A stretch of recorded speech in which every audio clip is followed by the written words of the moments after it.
And check. Hey, we're going live in just a second, you guys, out there in chat world. With the lovely and talented Richard Hunter joining us here today at Hotel California.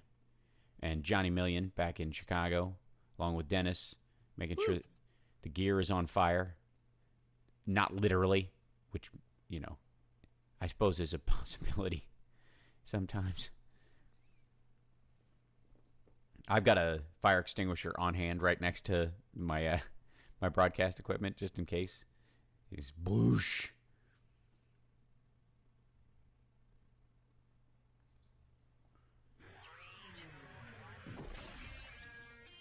I have come here to chew bubblegum and kick ass. And I'm all out of bubblegum. Things are going to start happening to me now. Live exclusively for WCPT AM and FM in Chicago and streaming worldwide at chicagosprogressivetalk.com. Standing up and speaking out, here's Hal Sparks. All right, you primitive screwheads, listen up. To do the vibes. Welcome to the show, everybody. Hey, Johnny Million, you're with us. Hi. How are you? I'm good. How are you doing, my friend? I'm very excited that you're with us today. Why? Yeah, just in general. I feel like it's been ages for whatever reason, even though it certainly has not. I mean, it's been a couple of weeks. It's been a week. But life, just tends to stack sometimes. Last week does. I directed our episode of Lab Rats this week, and I had innumerable other life normalcy things stacking on top of that. So it's been a tall order. So it feels like this was a month that passed this week. You ever have one of those weeks where you're like, oh, yeah. you almost get Rick James about it, like, what do you hit me for? I'm partying. I hit you tonight. I need to get Rick James about more things in my life. I think that's true. Speaking of getting more Rick James about things in your life, that was an accidental segue, but it's true. My dear friend Richard Hunter joins us here in L.A. this time. He's sitting. Morning. He's backed by the wall of guitars. Mm-hmm. If you're watching there? on the YouTube, yeah, he's in town doing. Are you doing UFC fights? Yeah, I'm covering UFC fight at Staples Center tonight. Hey, Johnny, good to hear from you how again, doing, man. You're kind of quiet. Oh, okay. Well, Hey, we'll turn him. Hal. I'm working on it. How about that? Yeah. I don't know if his mic's on and all, but yeah, cool. Typical Hal. We'll He have buries to, everybody Hal, in will the you mix. allow us like 90 seconds of UFC nerdness later? Absolutely. Yeah, you can catch us up on all the broken shins and weird head. I love one of my favorite things in the world is interviews with people whose noses have been mashed flat like a pancake. I'm okay. I'm okay. Yeah. I'm okay. But like 95 times. So you're like, this is staying. This is Well, maybe Richard and I can talk about sometime how mixed martial arts is actually safer than boxing. It is absolutely less traumatic brain injury. See, you're all over it. Yeah, because boxing is 16 hours of getting your noggin cumulative hammered. And see if you can still stay upright. Right. So and speaking of mixed martial arts, this is the day of the reach segues. The CPAC was this week. Oh, the joy and goodness of CPAC. And I think there's probably a sound analogy in Marco Rubio trying to discuss his immigration policy flip-flops to a guy who just got his ass handed to him in a ring at the UFC. Like, I did not see that kick coming. I was all about my trainer talked about upper body. We're going to, really bring the upper body. And he just totally, I got to admit, he did a great job surprising me with that. It's the one you don't see. It's always the one you don't see. It's the one you don't see. I was looking the other way because I didn't see the other one either. And it spun me. And Ted Cruz, kind of bombing, which was a little delightful. I have my own theories about the bombing of Ted Cruz. Inside job. And the taking of Yes. Pelham. Yeah.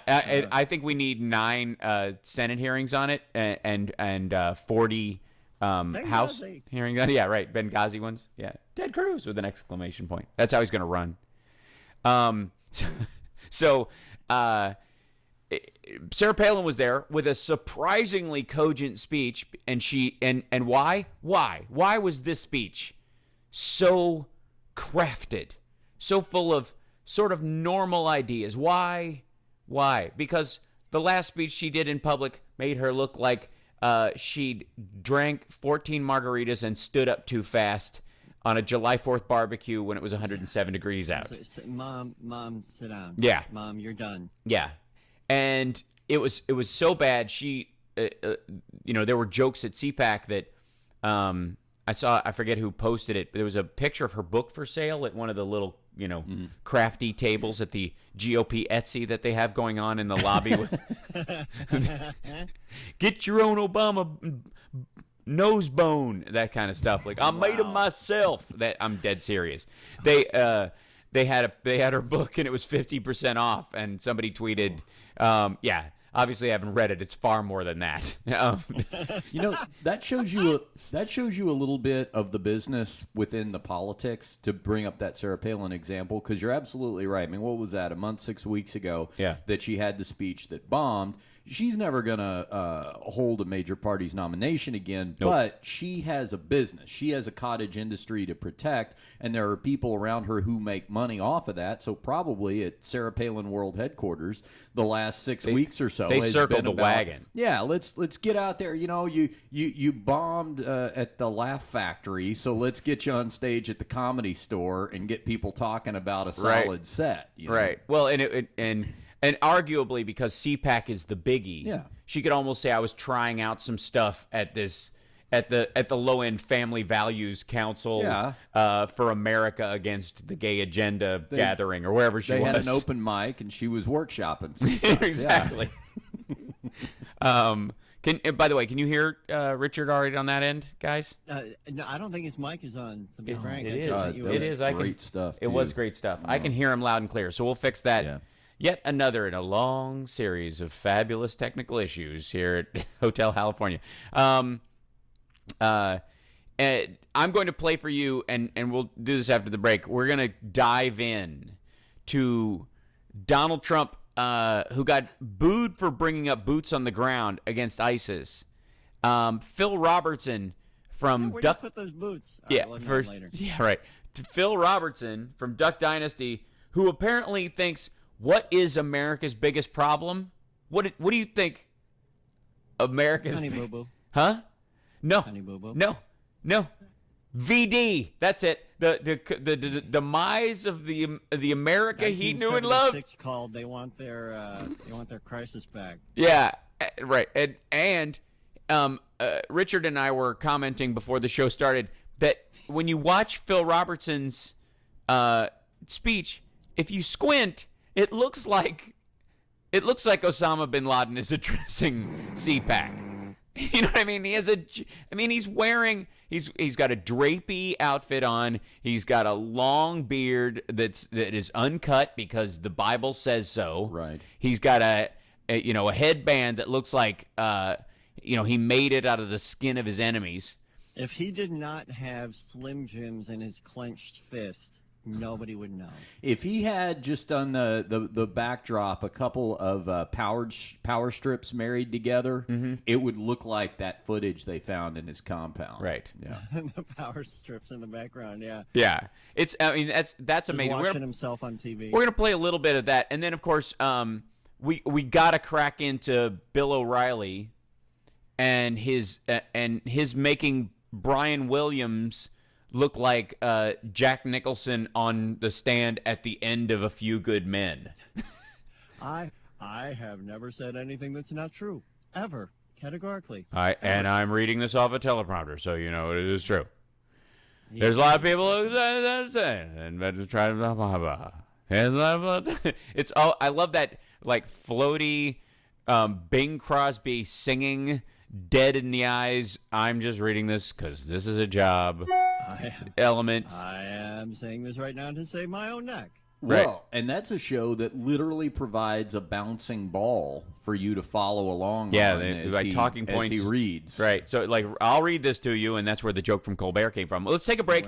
We'll fix Richard's mic, and then we will come back full bore. It's going to be exciting. I'm for it. Okay, we'll be back. Oh, little Rick James. Thank you, Dennis. Well, freak.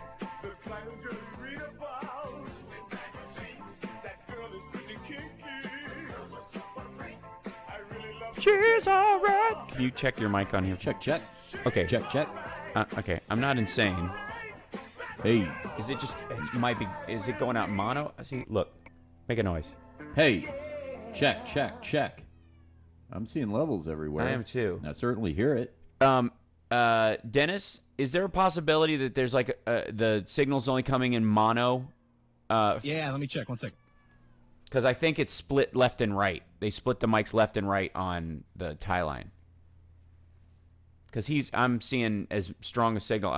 He's gonna deafen me if I turn him up anymore. I got him in stereo. I got you in stereo now. Check it. Check. Now, I am also told from one of my spies that we're broadcasting fine on YouTube. Yes. So the sound is coming out of my thing into YouTube just fine. So I'm drunk. But it's in stereo and you're not hearing me? Not hearing him? Yeah, it's in stereo and I still can't hear Richard. I can check. hear him, but it's not like with a mic. Weird. That's very weird. Okay, it's time for the QF version of HSRPM. We're going to share a mic. All right. Grand Ole Opry style. Exactly. He's going to play. We're going to play harmonica. It's going to be a good old time, y'all. We're going to gather around and bring this thing down. Slide this over here. Hold on. Do a little bit of shuffling. Every day I'm shuffling. Every day I'm shuffling. Okay. I'm going to grab this piece because then it won't matter because I was only doing stereo so I could hear you there. And, yeah, so we're good on the, oh, you know what? Check. Here you go. All right. There we go. Gather round the fireplace, kids. It's storytelling time. You don't have to hunch over. You can. Yeah. Now check for me, Richard, just from where you are. Hey, check 1 2. Check. Is that relatively reasonable? I mean, I can hear him. Yeah. Okay. Well, that's all we can hope for right now. I'm not quite because we're sending you fiery signals of gloriousness. Check 1 2 one more time. 5 4 3 2 1. Test. Check. It sounds better. It sounds a lot better. That works. All right. Hold on 1 second. I'm going to slightly raise the input. I'm going to kill that one so that we're getting full, as much volume as we can stand. Hey, everybody. 5 seconds. Here we go, boys. Okay, here we go. All right. It's like an old-fashioned two guys on YouTube. Mm-hmm. This is our show. All right.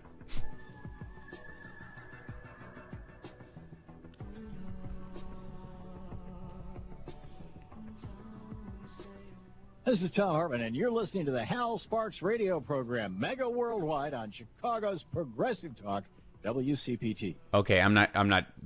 What song is that one, Dennis? What you can have to. That's a reach. Depeche Mode, Blue Dress, in honor of the. Oh Facebook yeah. craziness.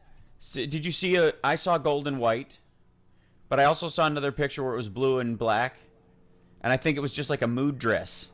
I saw gold and blue. You saw gold and blue? Doesn't come in gold and blue. We only have gold and white or blue and black. You don't. No, I'm in the, I'm always like, I'm that weird Q thing in the LGBTQ, and everyone's like, well, what's Q for? I'm Q. Oh, okay. Questioning? Mm-hmm. I don't know if my eyesight is right.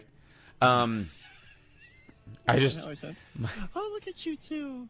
See that? Hey. Adorbs. Hello, and I, wise men say. All right, we're just leaning in on the mic. How are you? Yeah.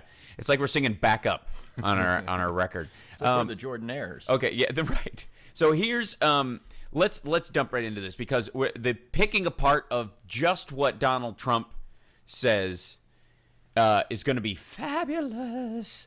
Let's just I can't make my point until you hear some of it. So here we go. This is Donald Trump at CPAC. The title of the clip is Donald Trump booed at CPAC 2015. I think that's the least of his worries because he was booed for the suggesting we need boots on the ground against ISIS. Okay. Wait, are you ready, Johnny? Are you ready for this? I'm so ready. Oh, it's so good. Okay, here we go. Have the ISIS first. Obamacare, I would repeal it, and I would get something that would be so much better than Obamacare. So important. You look at every aspect of government. You look at regulation, EPA. You can't move. You can't do anything. Everything you want to do is stopped. You have to. An old man, they don't let you live. They don't let you breathe. He sounds like Mel Brooks's Moses at the end. Every river I try to pollute, What? every animal You I can't. try to force into extinction. It's a little mercury. It's a little school lunch. I think it's two great tastes that taste great Just together. A little bit You of can't. radiation All right, sprinkled wait. in the water It gets supply. better. Okay. Do that. I You would do build that. a tremendously strong military. Our military has been let First, go. you get $1 million. And it's been let go badly. And you know, being in the real estate business, all the time I get these listings for army bases that are for sale, and they're selling everything. I said, aren't we going to have any army bases left? All the time. So many bases are for sale. I say, Can you what are hold we it going there? to do about it? So Yeah. this is spoken like a true CEO. Where the military was apparently let go. Yeah. They were wished good luck with their future endeavors, and We you let know, them go like we disbanded the Iraq military. Yes. And went after the invasion of Baghdad, and now ISIS will just pick up our army bases and use them against us. I have reports that many of our armed forces have started fighting for ISIS because they were let go. Right. They couldn't find work elsewhere. Right. But I would do, and being in the real estate business, I see that. Are we going to have any of these left? They like he's sounding like an Upper East Side housewife, like at coffee with her, like a bore. Like she's just. The first thing I would do is her hair, because I do that. Yeah, I do that because that is a travesty. That is a mess. Then have you seen her shoes? Their shoes. You can't do anything in those shoes. You can't do any of those shoes. They're not practical, they're not comfortable, and they're not fashionable. There is no reason for those shoes. We'll do that. I would immediately solve that. My favorite part about this is that I would get in there and just make it awesome. Seems to be his entire plan. I would That's do it. something so much better. That's so great. I would do something so much better than Obamacare. Yeah. That absolutely slays me. It's the Right. art of picking everything apart without any specificity. Right. And he continues to do so. Here we go. Vets, I would straighten out that whole mess. These vets are great people. Okay, vets. Who The doesn't VA. love a vet on like a nice on a nice rye with maybe a little chipotle mayo. You're right. It's exactly that. I would straighten that whole thing out. These vets are wonderful Well, people. they're great people. They're great people. We invite I them had a over. vet as a neighbor. Immediately, he took care of the yard. We had him over Wednesday. I made him a sandwich. He ate it always picked up with a after knife his and dog. fork. Lovely man. I'll tell you something else. You never hear a peep out of them. Right. Quiet as can be. Very quiet. Homeless for It's years. gonna be- never say a he thing. studies That's the hedges. class. He's That's always looking class. very carefully in my bushes to make sure they're okay. Very thoughtful man. Can we hear that little piece again? Wait, 1 second. Vets, I would straighten out that whole mess. These vets are great people. I'm sorry, but He that picks up just after his dog. kills me. These vets are great people. Except the one who's on Bugging me for trial change. for murder right now. Right. Yeah. He's questionable. at Yeah, best. but that's Obama. You know, that's what Obama has done to the Obama's fault. vets. He's driven them to the point where they're shooting up places. All right, wait. Okay. His solutions are just as perfect as we go on. Just go off- Amazing people. Amazing. And I would straighten out that mess like you wouldn't believe. And Like I'd I be in wouldn't, like you wouldn't believe. I'll straighten that. it really fast, and I would be working on Iran, and I would be helping Israel big league. There wouldn't be speeches made I'd be behind working my on back. Iran. I would be working on Iran, and I would be helping Israel big league. It's a big league. That's how he's gonna. Okay. I would be helping out Israel big league because they deserve the help, and Iran. They're great. These Israelites are great people. I love them. They're fabulous. All right. has very, very bad intentions. When you look. He said, oh, by the way, because I was laughing over what he said. He says Iran has very, very bad intentions. That's his in a nutshell. And Iran has very, very bad intentions. Very, very bad. Like Well, first of all, let's put this in context ever so slightly and get a little bit wonky about this. A report came out this week that Benjamin Netanyahu knowingly and willingly misled the UN in the same way we did in the lead up to the Iraq War. All the BS we were saying about weapons of mass destruction that turned out to be provably false. And Colin Powell came out and said, we know where they are, and here's some pictures. And he found out that the information that he was handed was fake. Netanyahu, on the other hand, knew the report, had read the Mossad report, and it said they are in no way in the process of making a nuclear weapon. Not they're a year away, not they're 5 years away. They're not doing it. That was Israeli intelligence's final report on it, came back, and that's when Benjamin Netanyahu got in front of the UN with the cartoon bomb. You know, if you'll recall. And his solution was like a crate from Acme, I think. That's how he's going to solve it. But so one of everything. Iran has very, very bad intentions. I would fix that whole thing. And what's really the essence of the problem in America? Donald Trump, please. When you look at this is negotiating 101. You look at a president who's negotiating and he drops the sanctions. Now, I would have said triple up the sanctions. So now they're not doing anything. They're not coming to a good conclusion. And I hear the deal is terrible. So I hear it's terrible. I heard things. I heard the deals are terrible. There's a lot of, by the way, in several of these clips I'll be playing, there's a lot of hearsay going on. Yeah. I heard that he was. No, that's not at all true. Well, that's what I heard. Well, my people on the ground in Hawaii. Still there. They're uncovered. You won't believe what they're uncovering, and they're telling me the deal is terrible. They found nobody in their right mind will talk to Trump to tell him anything. What is the draw? I mean, if we can think like a CPAC attendee for a second, what is the draw? Because Donald Trump, for me these days, he falls into the Ted Nugent category of blowhard, worm eater. I mean, he's just it's a kind of an odd freak show.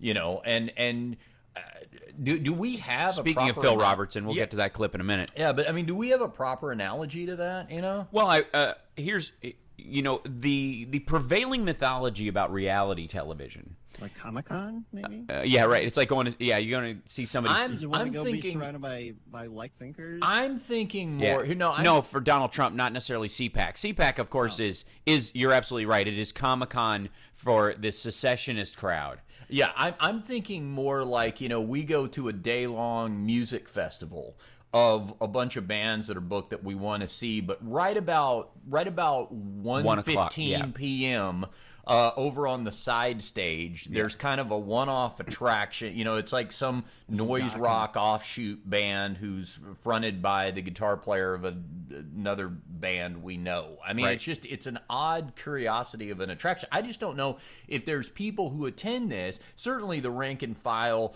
Republicans have to be going, you let him get up and he do his thing because there's a certain sect of people that I think it's the same thing with Phil Robertson. I think, quite frankly, this is their version of Hollywood.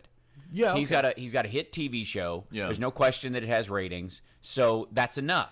He'll draw attention to the cause, and he'll go down there. He'll slapdash he'll probably get a fee for the speech. And the man's $300 million in debt all the time. Like everybody listening to this show, except maybe Steve from the Gold Coast, has more money than Donald Trump. And I just think Steve from the Gold Coast sounds like it's expensive. And he is not only listening, but he is on the line waiting to contribute. Look at that. I figured as much. How did I know? And we'll take some calls after the break. We also have some wonderful, wonderful snippets from Sarah Palin and Phil Robertson's cure for America's woes involves a shot and some ointment, I'm guessing. But honestly, here's my theory on why Donald Trump and why Phil Robertson to some degree. I think the idea is that people say that people watch reality shows because they want to see someone worse off than they are or more of a jerk and say, there but for the grace of God go I, right, or whatever. I think it's the exact opposite. I think they envy their freedom because these people are allowed to speak freely, as crazy as they are, and a lot of people don't feel the right to speak freely. Well, so they envy it. That's why the world hates them for their freedom. I know that. Well, that's why I hate them for their freedom. That and the fact that when he squinted, I thought he was Osama bin Laden. I was like, oh no, zombie Osama, it's the worst. We'll be back right after this. More of the House Sparks Radio program, Mega Worldwide, and Richard Hunter and Johnny Million and Dennis playing the hits.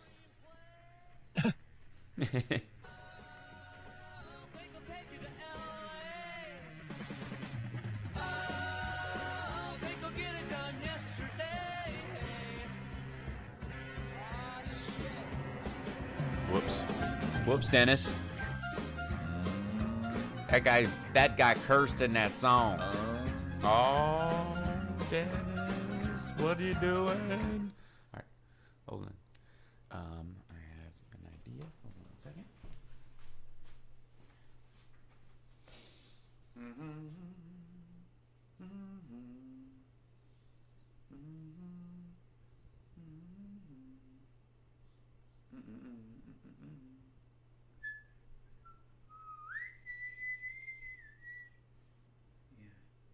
There's no reason why that mic should not work.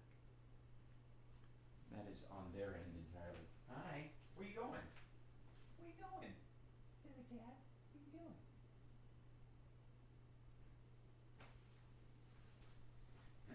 Okay, but we're doing all right. Yeah. That's all right. There's a sense of community here, and I think that's good. And hi, chat room, by the way, chatty people. Let's see. Go here. Does Wirecast still not have a recordable interface for? No. I mean, they do, but is that just going to record to a hard drive, or do they have a way to interface with Ustream now? You know what I mean? The way that the Ustream software did, where you just hit record and it auto saves onto Ustream. Well, I suppose you can place where it records to. But I do this. I'm on YouTube now. Yeah, so, but it saves. Oh, it auto saves. Yeah, with the chat too. You can watch the chat roll by. Oh, nice. Look at that. That was a '70s song. Indeed, it was. Hey Tom, how are you? We do giggle at trolls around here. Do we have one in there? Who do we have?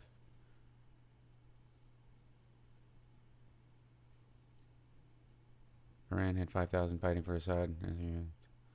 Up in northern.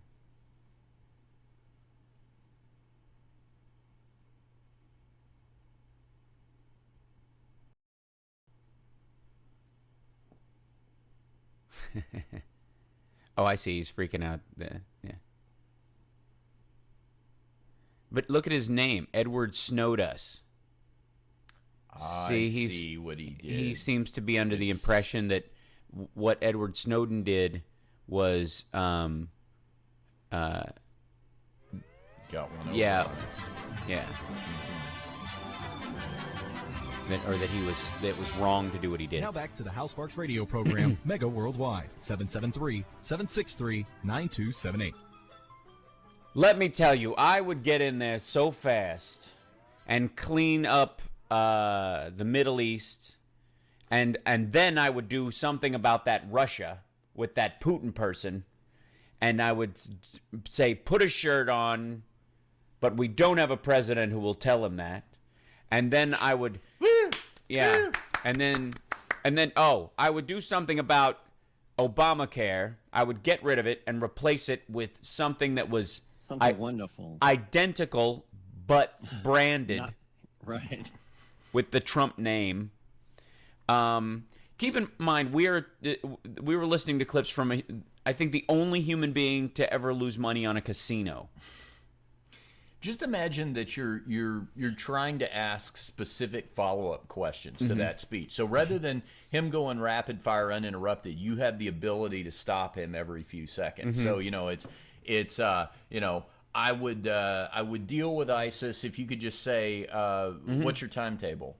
Like you wouldn't believe. Yeah, right. I mean, if those were the responses. If you had to break it down and you said, how much time is it going to take you? What do you see as a show of force? What do you think the money allocation would be? It'd be nothing. It'd be so important, and we would do it because it needs to be done. What would you do to replace Obamacare? Something wonderful? Yes, right.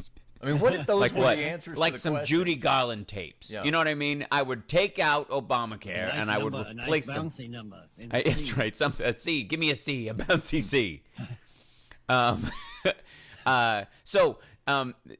Super fast. And I guess we have calls on the line. Do we? 773-763-9278. Calls. Count them. 1, 2, 3. Look at that. All right. First, Dennis. All right, we'll go in the order of who they have, who called first. We're going to go to Dave in Sacramento. Cool. Hey, Dave. Welcome to the show. Hey, Al, how you doing? Good. Good. So here, I don't know. You know what would be a good vice president for Donald Trump? Oh. Perfect. They have the same mentality. Sarah Palin, wouldn't that be great? I think you're not wrong. Two media gadflies. You could have Gilbert Gottfried as Secretary of State. Just anybody who will punch themselves in front of a microphone. Yeah. The scary thing, they're so scary, man. These Republicans and this Scott Walker kind of deal, they just put it out there. I just want to challenge a lot of people. When the Republican Party, once a liar, is always a liar. So if you see a Republican commercial, just change it. Yeah. You know that they're not going to help the middle class. They're not going to help the poor. They're all for the rich.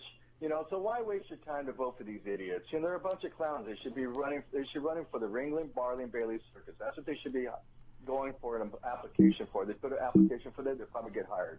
They're all a bunch of clowns. Yeah, you're absolutely right. And I think, thanks for the call. The interesting thing is, I think in this particular instance, this is their weeding process. This is their,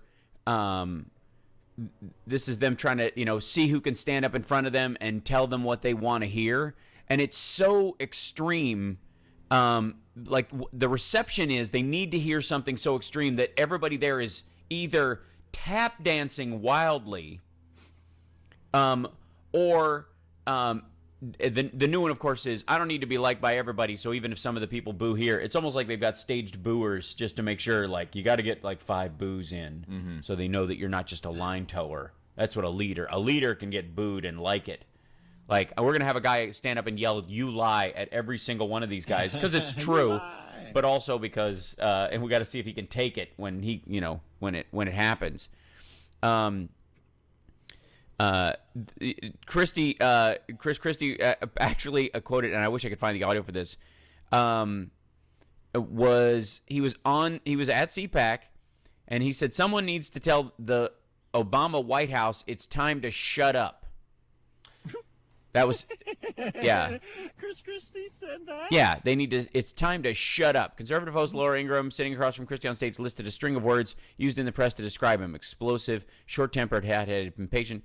The word they missed is passionate, Christie said. But sit down and shut up, Ingraham shot back. Yeah, well, sometimes people need to be told to sit down and shut up, the governor said as the audience applied. Milking it said, more of the stuff should be happening in D.C., particularly at the White House. Someone should say it's time to shut up. Of those inside the White House, to even greater applause, which I have no doubt. I'm sure they went, oh my God, yes, tell him to shut up. Just tell him to shut up. What does that even mean? It's actually, I think, apropos that Laura Ingraham was moderating his portion of the presentation because, as conservative talkers go, and I can point out to you the ones that I disagree with, but articulate their positions or at least have a large enough production staff behind them to prepare the show. To create a cogent message, right? That is not one of them. No. That is a show that is really, I sat down and just started yelling platitudes that just, came off the top of my head. Well, Christie is the second coming of Donald Trump in a lot of ways. He will eventually be, he'll be in that round in 5-6 years from now. Yeah. Christie will be the former governor of and former presidential candidate who speaks on Fox with some regularity, has a book tour or what have you, or talks at governors associations for hefty fees. Maybe a political style Survivor show where instead of saying you're fired, he says it's time for you to sit down and shut up. Right. And scene. Because that's America. Coming up next week on Chris Christie. Who else do we have? Let's grab another call. And then we're going to get into Sarah Palin. Woohoo. Absolutely. What would a House Sparks radio program mega worldwide be without Nashville Carl? All right. Nashville Carl, welcome. How are you? Yeah, boy. Hey, guys, how's it going?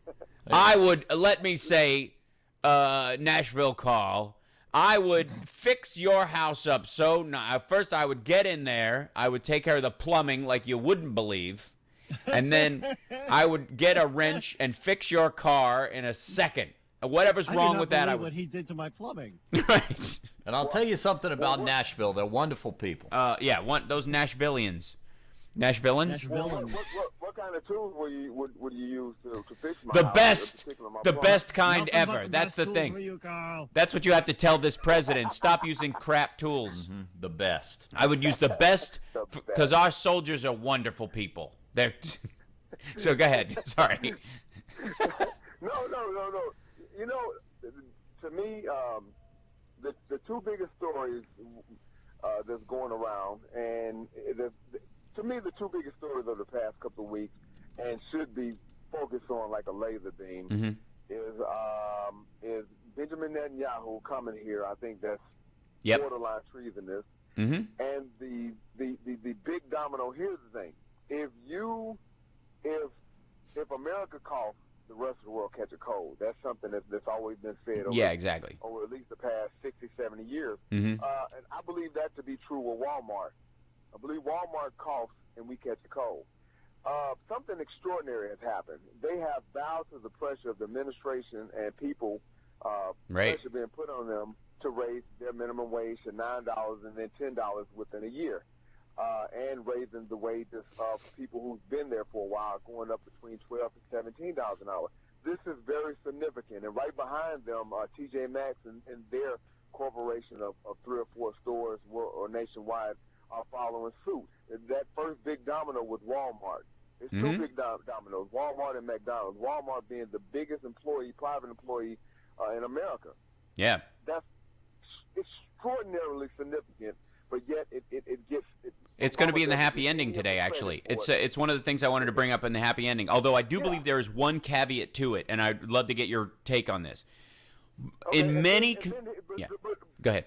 But here's the thing: instead of this big news being trumpeted, in particular by the Democratic Party, you know, we're getting the false narrative of now ISIS is going after Christians, and you know, I'm gonna be the first one to tell you I am hardest on Americans, on American public, because I find the American public, and let's face it, let's be blunt about it, to be some of the most ignorant sheeple I've ever seen in my life.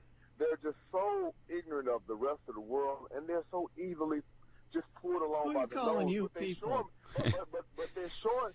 Yeah, they're sheeple. And they're showing me that no, we're not going to be sheeple this time because we're not going to put boots on the ground. They're kind of adamant about that. Yep. So now the powers that be have, if you notice, the powers that be are now focused on ISIS taking Christian hostages and Christian prisoners. They're pushing that. They're taking Christian people now. Now think about this for a minute. If they have a breaking news on CNN, a guy in, let's say, Nebraska has got 15 people hostage, do you think they're going to say, yeah, they're Christian people who get hostage? Right. So all that is a narrative that they're feeding to the sheep. No question. Hoping that they will say, oh, my God, now we have to put boots because now they're taking Christians. Well, because they want this to be a holy war. They've been pushing this idea that that the Islamic extremists, especially, are trying to start a holy war where they take over the world, like this kind of Dr. No, Spectre kind of idea. When in reality, most of the really hardline fighters believe to be that they are protecting holy sites there. Like, they don't really honestly give a crap if Denmark becomes Islamist. They just kind of want to be left alone in that regard. That's why the ones that act out against cartoonists, they don't blow up government buildings or other churches. It's an offense. It's a religious offense. Inside the context of the Middle East, oftentimes, even Osama bin Laden said it was because of military bases and American military inside Saudi Arabia. Yeah. Right. And exactly. In Saudi Arabia, that's when this form of terrorism was born and bred by military assistance. Which is the same thing that would happen here to some degree, and arguably is the same hunkering that's being done. The CPAC group is like a gathering of sort of, I wouldn't say the extremist element of Islam, but no. I mean,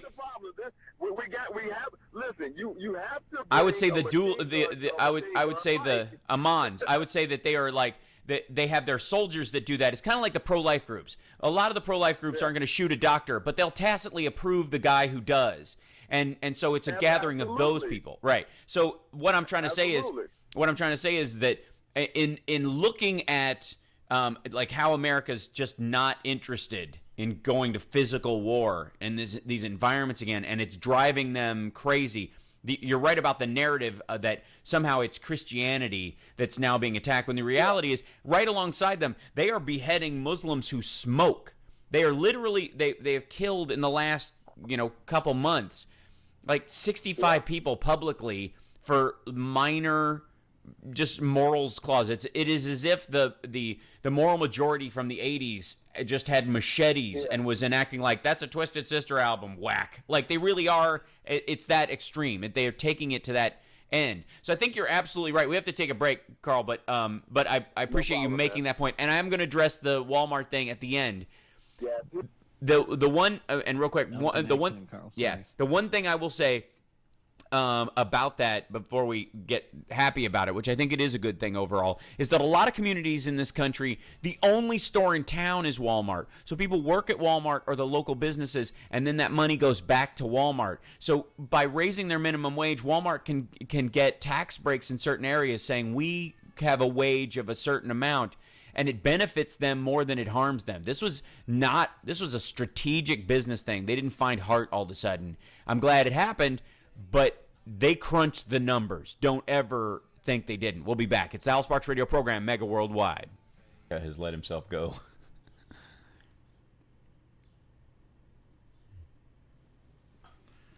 So I'll probably split at the next break. Okay. Yeah, I know you have to make it back downtown. That's all right. My other job. Understood. Yeah. They're making this an all-day affair. That's all right. There is literally like a UFC-style Comic-Con today. That's what this whole daytime part is before the fight. Mm-hmm. Like Comic-Con with neck tattoos. Right. Which is becoming increasingly, popular. Like, nerd is now such an overused, underserved word. Yeah. When Big Bang Theory is the number one comedy, and Theory of Everything wins the Oscar, and whatever, it's like there's an element of nerddom that is taken over, right? Mm-hmm. Which is, I think, also one of the areas where, when you hear of the O'Reilly, I think Rush Limbaugh actually said the chickification of the United States. Yeah. That we're not manly enough, and that's why we need more guns and wife beatings, and why we should stop reporting sexual assaults. And ironically, though, that's kind of the fun thing about about martial arts is that you go to this this UFC thing today, and some of their top stars look like Dr. Sheldon Cooper.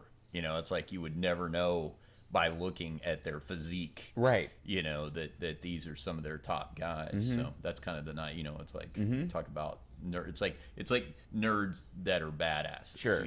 Well, that's what I mean. It is literally jumped the shark. Yeah. Yeah.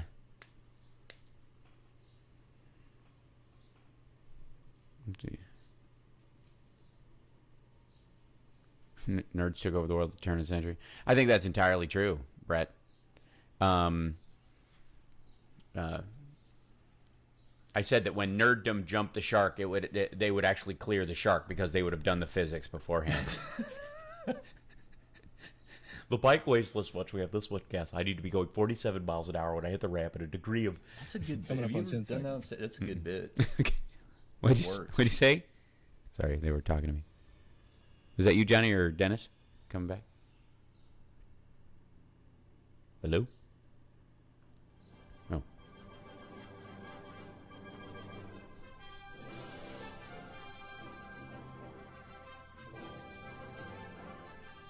This is Tom Hartman, and you're listening to the Hal Sparks radio program, Mega Worldwide, on Chicago's Progressive Talk, WCPT.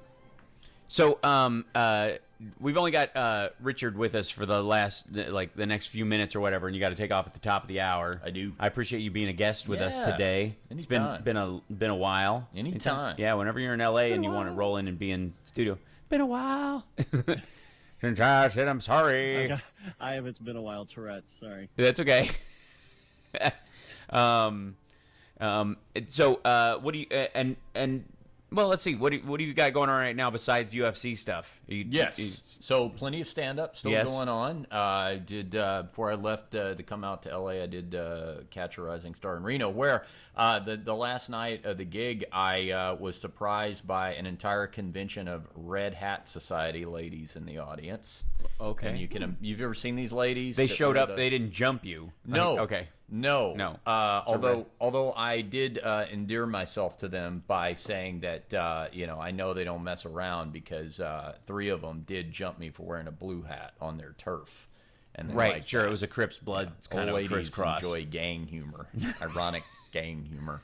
So yeah, Increasingly. stand up and radio, and then of course the stuff today is kind of mixed martial arts specific, but that's where I've carved my niche in the sports world, because as I often say, I don't like sports. I don't like professional sports. The only kind of professional sports I enjoy are combat sports. For me to enjoy a sport, I need the constant threat of total incapacitation. Right. You don't go to a Lakers game and the ref comes out after 3 quarters and goes, you know what? They've verbally submitted they're passed out on the locker room floor. He's dead. Yeah. He's dead. That's it. After that slam dunk, he's dead. Boston He's dead. Celtics have won by the Celtics submission. have got a limp now for the rest of their life. The whole team.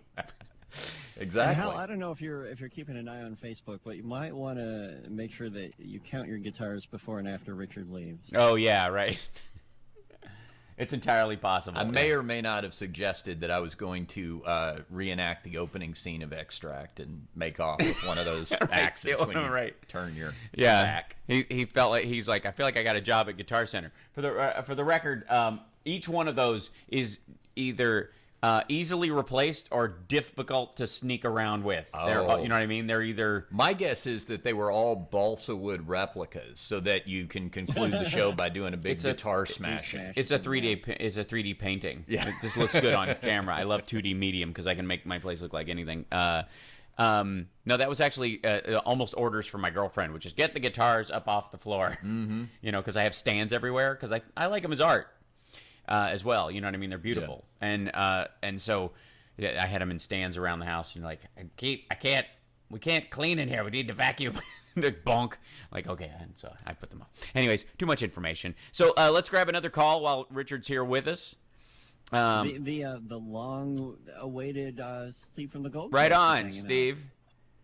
Yes, well, I must concede that you brought a tear to my eye for a moment. When I referenced you? Associating me with, in associating me with Donald Trump, it brought back many a fine memory of my family gathered together to watch the servants decorate the tree during the holidays. Yes. With my father's voice in the background yelling, "Not there, you did it wrong." Exactly. That's what I remember. Some of my fondest memories, and Johnny will back me up, is when we used to go sit down in the snow around Water Tower Place and listen to you wax poetic about Christmas with the servants while your parents were away with the horses.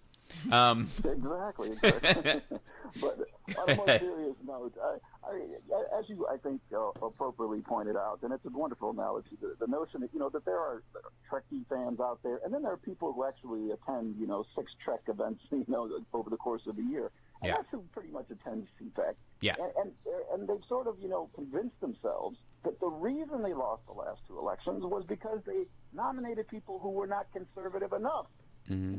Forget the fact that you want to nominate someone that might be able to, scoop in independent voters, perhaps some Democrats, the so-called Reagan Democrats. This notion that, if you had nominated someone who was ultra-conservative in 2008, that you could have won that election. I mean, you could have reanimated Ronald Reagan and ran him in 2008, and the failure of the so-called free market, trickle-down economics, supply-side economics, however, whatever title you want to put on it, was an abject failure, and the idea that any Republican could have won. But again, they've convinced themselves, especially the people who attend CPAC, is that, we need this ultra-conservative candidate because that's who's going to bring our voters around. And there's just a ton of Democrats and independents who are out there and who are just willing to support that kind of a candidate. And again, I think you also point out quite correctly so that, that there are a ton of people there who are hawking a lot of things that have nothing to do with getting elected to office. I mean, Donald Trump, for instance, he'll probably, offer to throw his hat in the ring right up until the time it's necessary to disclose one's financial. Yep. Exactly. You know what? That's so true. Exactly. It's the Sarah Palins of the world, again, she's got her niche. She's got her little following, and she can make a living, doing that for the rest of her life, knowing that no one's ever going to nominate her for as much as dog catcher ever again in her lifetime. So these people, again, they represent this sort of antediluvian version of the Republican Party that is so detached from the realities of a changing demographic, a changing America. We are not going back to the 1950s. We are going to have within 20 years no majority population in terms of race in this country, and the idea that you can simply hearken to these people who are an ever diminishing percentage of the American population and who are quite literally dying. You're going to talk about Bill O'Reilly, for instance. Yeah. The average Fox viewer is over 68 years old. Right. For people who don't know it, that's a little bit short of about 10 years, add 10 years plus a little bit more of death in this country. Mm-hmm. So that's where they stand in terms of, who exactly is their following. Old white people. And I've had nothing against old white people. I'm sure that there's some very good ones out there. Someday I'll Some of my grandparents are old white people. Right. Exactly. I'm going to try to be one. Yeah. Richard's goal is to be an old white person. Exactly. And the last point is that, when you look at, election cycles, it was interesting in 2008, 2012, all of us remember the Republicans lamenting, oh my God, is this really the end of our party, or have we really seen, the end? Only to come back, it's kind of like, chopping, the little game that you play at a carnival whereby, you hit the head of with the hammer. Whack-a-mole. And then it pops up somewhere else. Yeah, whack-a-mole. That's the Republican Party. Yeah, whack-a-mole. Exactly. I'm sorry, whack-a-mole. And that's the Republican Party because they will always manage to convince themselves that there is that silent majority out there that's just waiting to win, just as their saint Ronald Reagan managed to win in 1980 and 84. But that population is gone. Yet, they again convince themselves that it's out there. And keep in mind that in off-year elections, just as we had in the midterms, you get about 35% turnout. In presidential year elections, you get over 50% turnout. And that's when people tend to have these landslides that really, really displace the Republican Party. And again, the midterms sort of energize them into believing that they can win. Yeah, it's the delusionary period. It's like and the last point I want to make is, a part of this is just a structural issue. Whether you like it or not, the founding fathers saw fit to construct a form of government that gives, a state like Wyoming the same number of senators as California gets. Right. That's ridiculous. I agree. We're up against the bottom of the hour. I thanks, Steve. We got a couple seconds left. Thanks, Richard Hunter, for joining us. We'll see you again very soon at Richard Hunter. Twitter and Instagram at Richard Hunter. Absolutely. We'll be back.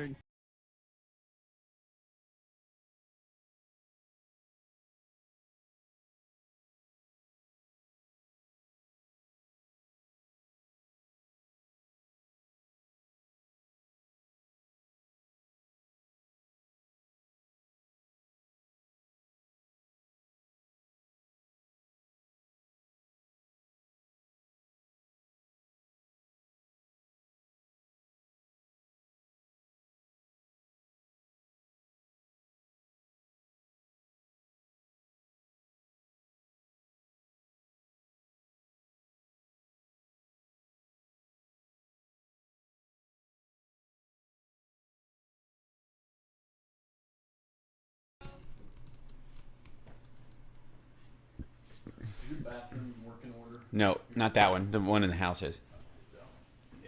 Cool. Good to see you, man. Yeah.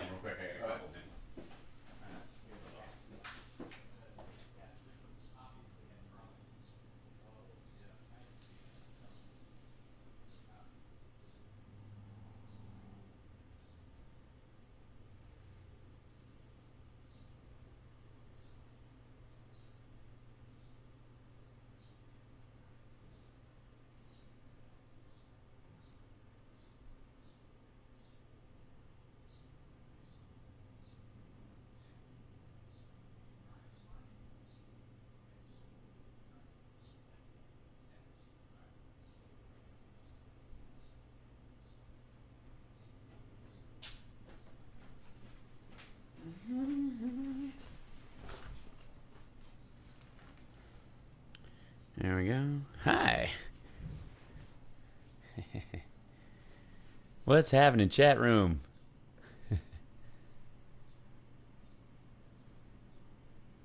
Black and white hypno.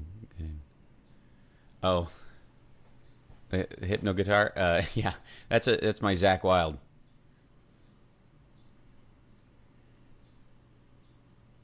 Yep, they are lovely. My theory is that every guitar has, you know, at least like a song in it, if not 15.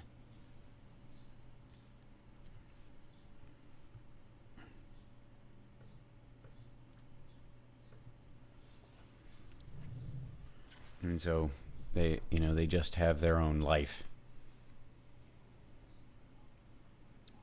Hey, Janelle, how are you?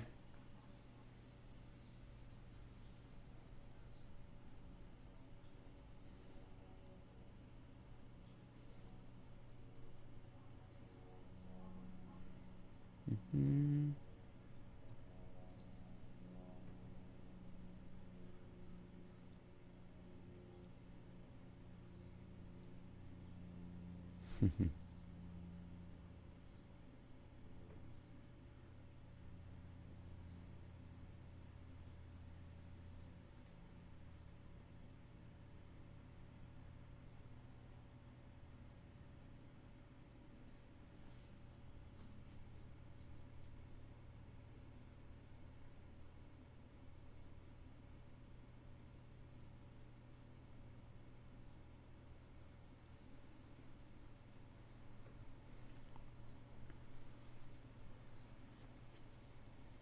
Hey, Johnny and Dennis, shall we open up the hour talking about the dress for a second? I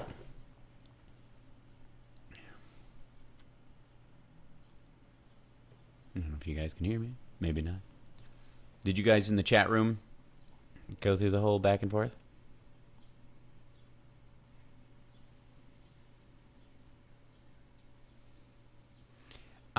And yeah, I played Guitar Hero a little bit, but it's very frustrating if you actually play guitar.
There's a plane above me. Clearly.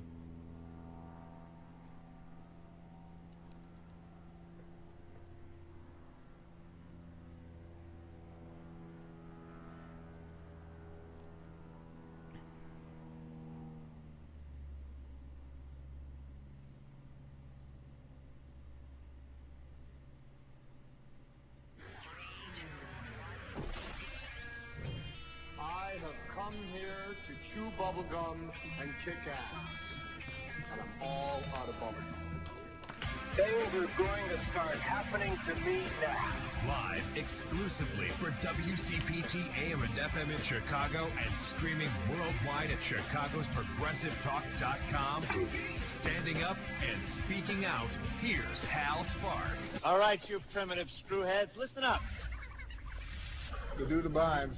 Welcome back to the show. We are streaming on YouTube, and I tweeted the link out at Hal Sparks on Twitter if you follow along there. And, of course, if you want to get involved in the show while we're on the air and talk to us, you can do it via the chat at the YouTube, our live stream there, or you can go on to my Twitter feed and hashtag it HSRPM. And, or you can call in.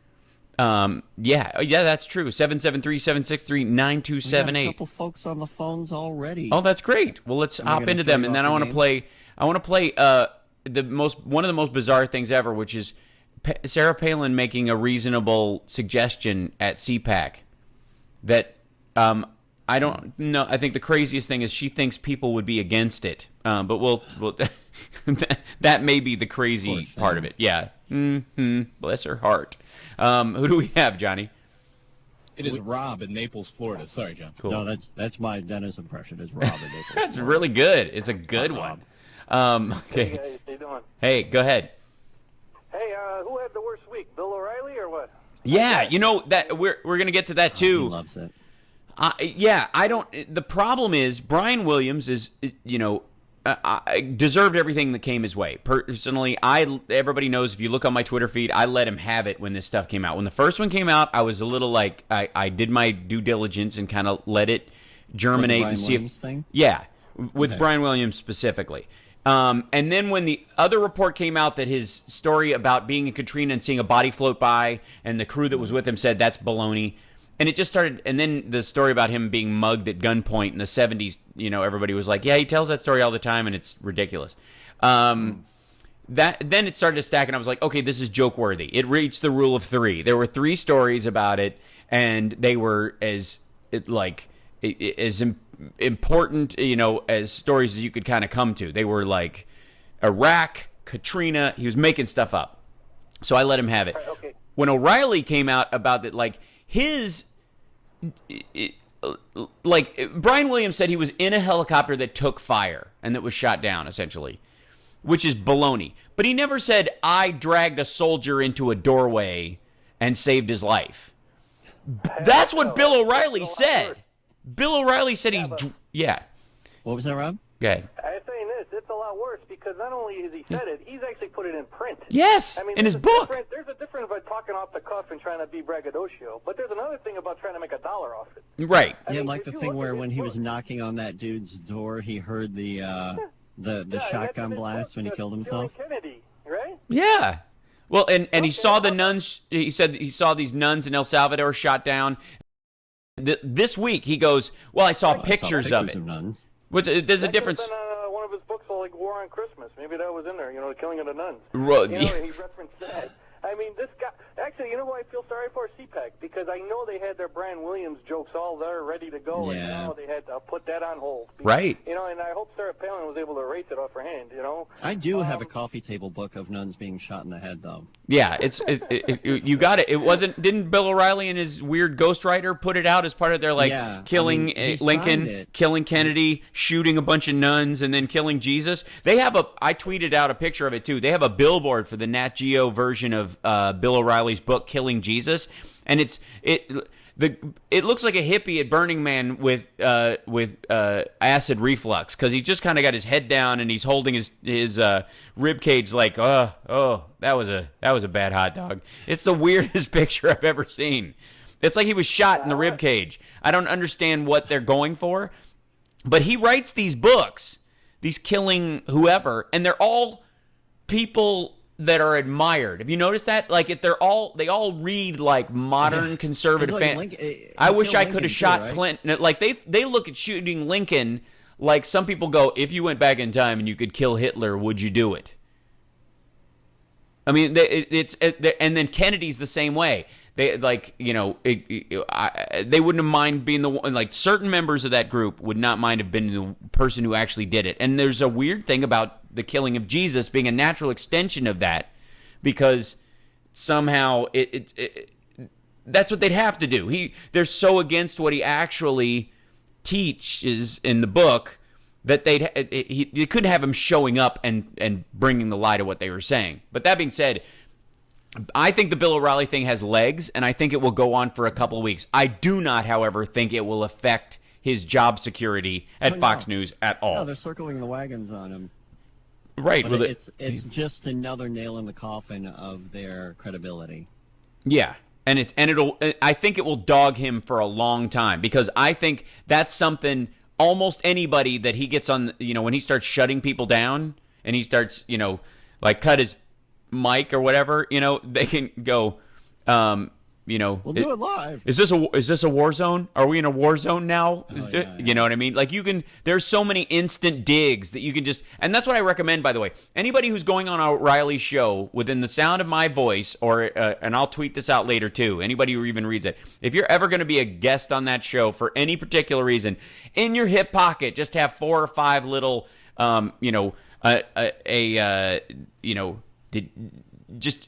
you like to see some pictures of some nuns? Would you like to talk to my picture of this nun? Or, is this a war zone because we're fighting? These guys, you can just throw in 6 gags on a Post-it that you bring with you in case he starts his nonsense. And you can just totally hamstring him in the middle of the argument, because it's true. It's true. He's lying about this. He's going after that David Corn dude. Oh, yeah. David Corn was on Maddow saying, I have yet to call Bill O'Reilly a liar. I'm posting videos. Yep. Which is how you call Bill O'Reilly a liar. I mean, I love David Corn, but let's not pretend that that's not exactly what he's doing. You know what I mean? It was kind of funny where he's like, what he was saying was, I don't even have to go so far to do the math for anybody. No. I'll just put the facts out there and let everybody look at them. Exactly. Yeah. So, let me. We have one more caller. Okay, let's grab them, and then after the break, I'm going to start playing the our Phil Robertson's Cure for What Ails America. Okay. Oh, yay. Dave at Hoffman Estates. Cool. Hey, Dave. Welcome to the show. Sorry, Dave. Hey, Al. A couple of quick points that along the lines of what you're talking with these guys with their embellishments, and that haven't brought nothing. The EA Secretary Bob McDonald with his first thing, he was a special forces guy when he wasn't. And right. The second one on him was 2 weeks later, or 2 weeks ago on Meet the Press. He claimed that he got rid of 60, department workers and all of that, and then he had to backtrack and say it actually was 8. Right. And not. Maybe that's his problem. He can't count, so he doesn't know what division he was in. So I was in the 43rd division. No. You were the 21st division. That's not special forces. That you guys drive trucks. But I mean, these guys, especially the VA, they've had a couple of black eyes already. You didn't need that. No. Well, here's the thing. This is a long history of the Republicans, appointing people to run departments that they're not qualified to run, and then saying it's the department that doesn't work, that big government is the problem, instead of putting qualified people in for, you know what I mean? Like, put qualified people in, do the best you can do, and then go, does this organization still work? But what they do is that, it's the heck of a job brownie situation, which is, you don't like FEMA, when you get in as a president, you put in somebody from FEMA, in to run FEMA that is going to ruin it, and then go, it's the organization's fault, not me. It's not my bad leadership. It's that. And in the VA, it's almost like the Democrats have had this kind of semi-hands-off with it, like because they... loving soldiers and all that got co-opted during the Iraq War, supporting the, we got to support the troops, right? Yeah. Got co-opted. Yeah. Go ahead. And then real quick, the second one, because I know you got to. Yeah, exactly. One, I don't think you mentioned with the CPAC thing about with Scott Walker claiming that he handled 100,000 union workers, so he can handle ISIS also. Yeah. He said, I can take care of. If I can handle 100,000 protesters, I can handle. I'm trying to say that the union is, as bad as ISIS or something. Oh, totally. Well, or that just people Or the other way around. People redressing a grievance against their government peacefully through other means is the same as people who behead human beings killers, for cold-blooded killers who behead people for ransom. It's ridiculous. I mean, and he says, and then he's like, "I was joking." Then don't joke anymore. You don't know how to do it. You suck at it. Scott Walker, you suck at joking. Quit it. Thanks for the call. We'll be back right after this with more of the Hal Sparks radio program, Mega Worldwide, with 100% more Duck Dynasty after this. I'm so sorry. I'm so sorry. I'm so sorry. I'm so sorry. I'm so sorry. I'm sorry. It's because of the beard, right? Is that it, Dennis? Oh, it's good. Get it, man? Good job. You said the O'Reilly story has legs. Oh, that's right. Look, they've mixed both. Phil Robertson's beard and and O'Reilly's story has legs. Nude alert!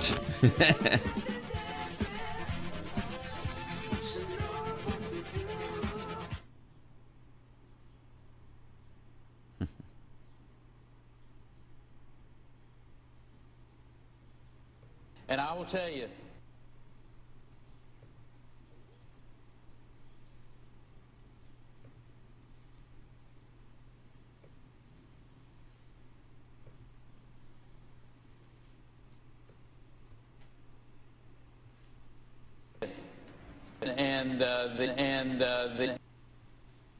and I will tell you, it's 3 agencies of government when I get there that are gone: commerce, education, and the what's the third one there? Let's see. You need 5. Oh, 5. Okay, so commerce, education, and the EPA. EPA. There you go. No, okay. Let's talk deposition. Seriously? Is EPA the one you were talking about? Or? No, sir. No, sir. We were talking about the agencies of government. EPA needs to be rebuilt. But There's no doubt about that. But you can't name the third one? The third agency of government, Yeah. I would do away with the education, the commerce, and let's see. I can't. The third one I can't. Sorry. Oops. And I will tell you. Oops. I want to be a woman.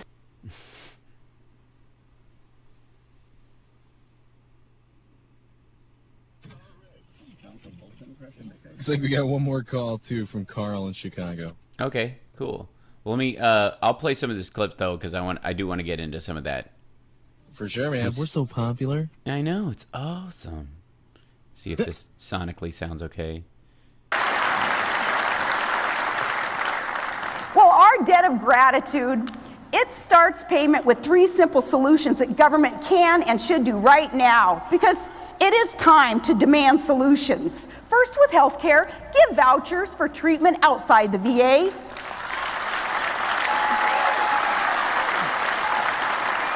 Give our vets the same freedom that they gave us, and instead of illegal aliens cutting in line being rewarded with a handout of U.S. benefits, no, we demand that the vets are first in line. Now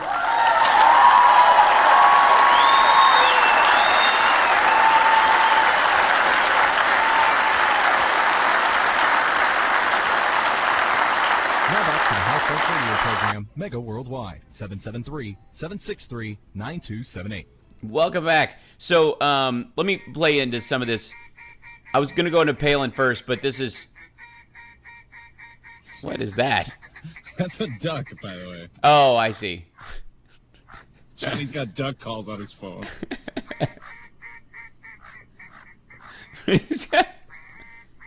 Okay. Oh, there's one that says mallard pleading. I'm gonna have to get to that one. All right, stop all. No, okay. Here's mallard pleading. That is literally the dumbest thing I've ever heard. Okay. Thank you. That's mallard is saying, please, God, stop. Yeah. Now interestingly enough, it wouldn't be on cute to painful very quickly. It sounds like it's being defeathered. As opposed to, isn't that a lovely noise from an animal? Okay, speaking of... My poor wife has to live with me, and her pretty much, she's got a T-shirt that says, it went from being cute to painful very quickly. Yeah.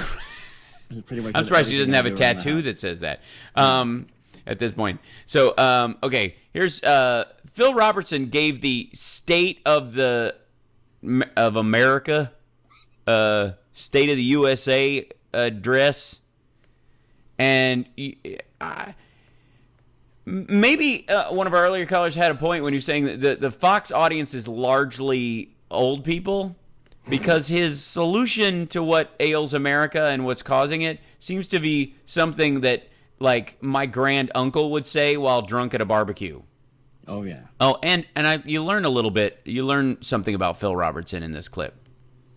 This is kind of interesting to me. Yeah. Ladies and gentlemen, it is my honor in welcoming the 2015 Andrew Breitbart Defender of the First Amendment Award winner, the Duck Commander himself. Okay, I didn't know he'd won the Andrew Breitbart Defender of the First Amendment Award. Wow. That can't be good. Yeah, the Andrew Breitbart Award. Yeah. That's because I think they had to return the James O'Keefe one because the hinges were busted. Okay. Phil Robertson, joined by his incredible wife, Miss Kay. Miss Kay.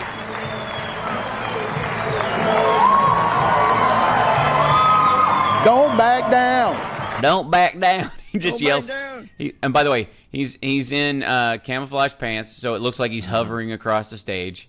Oh, you can't see his legs at all, can you? No, I Like can't Gary see him. Sinise. I can't see him, even though the backstage is red. And yeah, he'd be the worst ninja in the Gary world. Sinise is always full. Yeah. Yep. Here we go. And then they cut his mic because he swears, I think. Oh, my When he gosh. comes up, and then he walks up, and then they start, and then they bring it back. That is your piece of hardware. And they hand him the Andrew Breitbart coveted Defender of the First Amendment from whomever award. Mr. K, listen to this.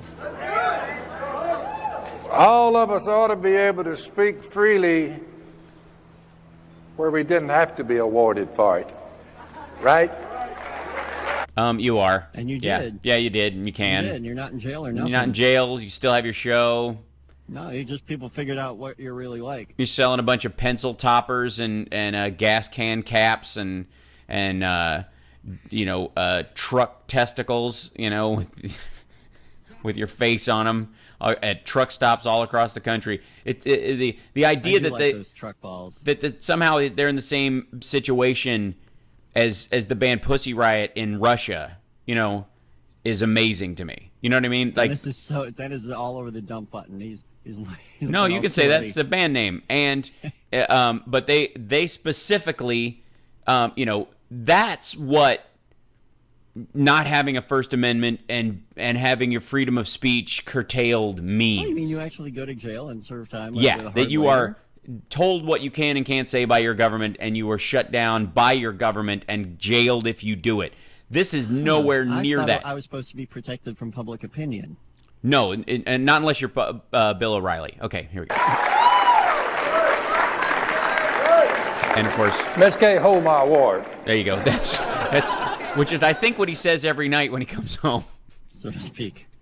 I've got to show the turtlet who's boss. Miss Kay, hold my award. For you potential candidates, He's got his big man Now purse look. that looks like trees. to keep you out of trouble and to keep the scandals down, let me give you a little word of advice. And he holds up a big Bible that's duct tape. He's got duct tape on his Bible. He reads it so often. You carry two things with you. He did what? I said, look, it's my pretend book of things cobbled together by historians. Right, that I recobbled together myself, apparently. All right. Wherever you go, in case one of you gets to be the President of the United States, make sure you carry your Bible with you and your woman. So, carry a woman. That's important. Carry your Bible and your woman? And your woman. All right. I have issues with my upper back. Right. And your Bible is heavy. I will never be president. No. Not if you don't. I'm guessing from Phil's point of view, Canadian. There's not going to be a. I'm guessing he's not expecting a lesbian candidate back. So I'm guessing he's saying there will be no female presidential. I don't know if you've ever seen this. I saw it on the MythBusters that if a lesbian touches a Bible. Oh yeah, was it like possible? It was plausible. Plausible. That's what it was. Okay, so all right, here we go. Because some of the lesbians appeared to have some sort of irritation. Yeah. All right, you're done. I'm just saying. Because here's the thing. He's about to say the stuff you usually say, so let's get to it. Safety. I know. You lose your religion according to John Adams. And of course, REM. And there goes your morality. We're almost there. In fact, I hate to admit, since I'm giving you the State of the Union address. You lie! Sorry. I'm sorry. Sorry. My bad. Sorry. Go ahead. I hate to admit, I got my facts from the CDC day before yesterday. That's not the part he hates to admit. 110 million. 110 million. People live below the poverty line? No. 110. Let's take a guess. What's the 110 million? 110 million. Each American owes 110 million because of Obamacare? 110 million votes were destroyed in the 2000 election? Yeah, 110 million over the last 35 years. 110 million African Americans were denied the right to vote. 110 million women were disenfranchised in their careers. 110 million is the amount of dollars. I feel like Harper's. I feel like we're doing a jam session at Harper's. 110 million is the amount of money that collectively female CEOs make less than their male counterparts for the same amount of work. 110 million ducks cross the border. 110 million ducks. Good one. No, not it doesn't. And it's not any of those. Okay. 110 million what?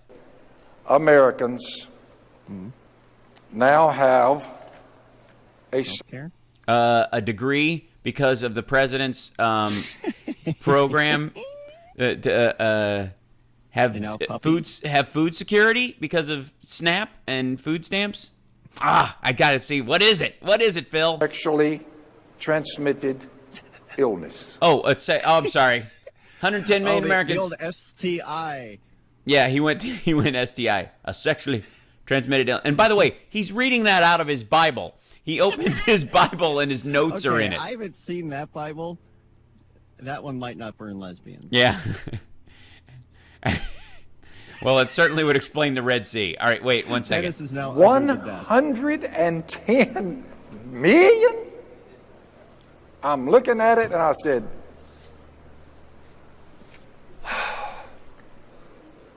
where am I going to go for I don't want you, America, to get sick. I don't want you, America, to get sick.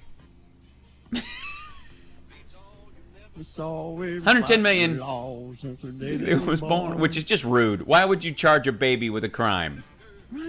I think that I would say that that's legal overreach myself. We'll be back right after this, I guess. Is that us fading to break? Yeah. Guilty for being the Duke boys. The Duke boys. Your daddy was no good. We're arresting you, you infants. Can you cut the cord before you take him to jail? This stings. Hey, you're pulling on me. We'll be back right after this. It's the House Sparks Radio program, Mega Worldwide, on WCPT Radio, Chicago's Progressive Talk.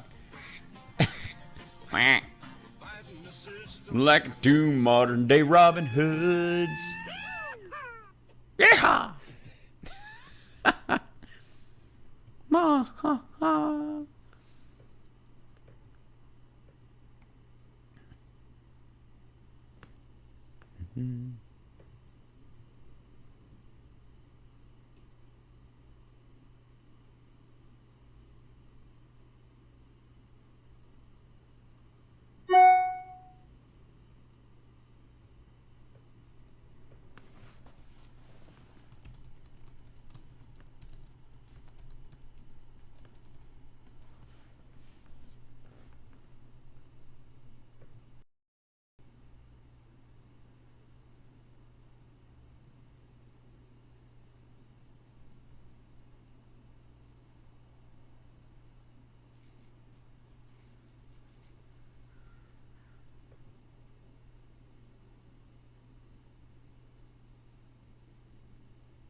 This is Tom Hartman, and you're listening to the Hal Sparks radio program, Mega Worldwide on Chicago's Progressive Talk, WCPT. Hey, welcome back to the show. Yeah, I was not familiar, Johnny, with apparently the backstory that that Duck Dynasty is fake. You know, I mean, most reality shows, they don't even, you know that Hollywood does not refer to reality shows as reality shows. The word we use is docu-soap because the storyline is manipulated. Oftentimes they have scripts. The circumstances are created specifically. That being said, apparently somebody in our chat room was just saying, have you seen pictures of them before Duck Dynasty? Oh man, that's crazy. They're amazing. They're all like, they're just yuppies. One of them has frosted blonde tips. Yeah. They all look like Guy Fieri or whatever. Yeah, right. Yeah, I mean, they certainly look like that but they're playing golf and all kinds of stuff. This is, I mean, and it shouldn't be surprising that it's phony as hell. But here's we might need to. Before we get too far into this. Mm-hmm. I think it's appropriate. We have a caller on line 2. Okay. I think we need to address. All right. Her name is Sylvia. Okay, cool. Sylvia has constructive criticism for How us. you doing? Hi. I'm not calling to, to be argumentative. But what makes you all so funny? I think the jokes mainly.